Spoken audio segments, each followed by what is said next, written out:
if you want to set up a secure folder on Motorola Edge 60 Fusion, then first of all we need to go to settings.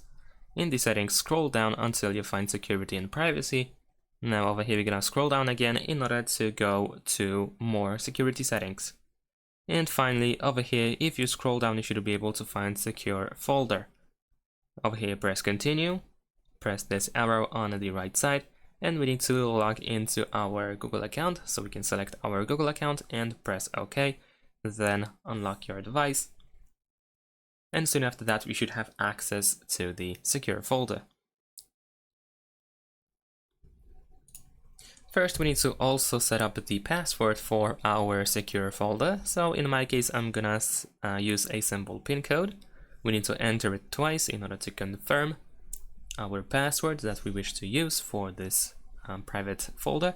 And there we go. Besides that, we can also use the fingerprint sensor. So if you want to use fingerprint to unlock the secure folder, you can press setup over here, and then here we can tap on use fingerprint. There we go.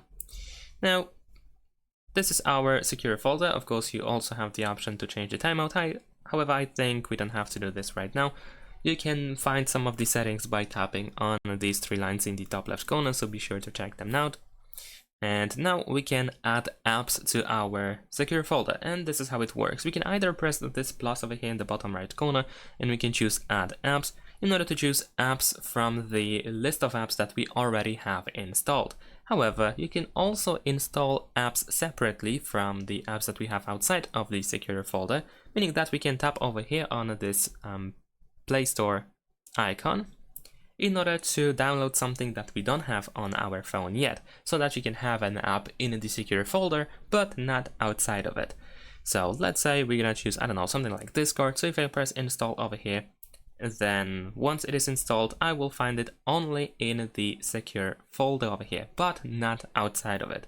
So you can choose what you should have over here. Besides that, we can also add files, so we can essentially transfer files between the internal storage and the secure folder storage.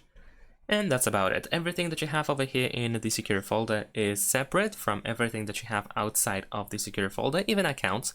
So if you want to, you can use the same two apps, and use different accounts, etc. So I think you get the idea. So that's about it in terms of how it works. If you want to find the secure folder, by default we can find it in the app drawer over here or in the app tray. So you can tap over here in order to unlock it and get the access to these apps. You can also press and hold your finger on these apps in order to, for example, remove an app or uninstall it, and so on. Thanks for watching, leave a like and subscribe to my channel, and see you in my next videos. Bye!